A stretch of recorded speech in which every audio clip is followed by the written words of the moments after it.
Oil change required, service warning in a 2015 Jeep Cherokee, and in this video I'm going to show you how to reset that now.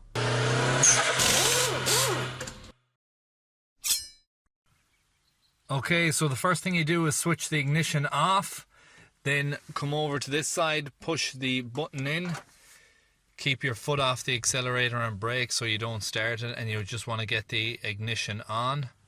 Then when the ignition is on, you slowly depress the accelerator 3 times in a row,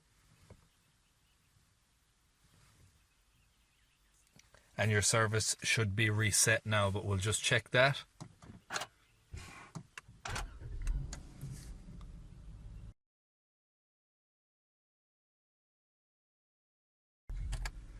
And the service warning is now reset. I hope you enjoyed this video. I hope you found it useful. If you did, please like, share, comment and subscribe, and I hope to see you in the next one. Thanks for watching.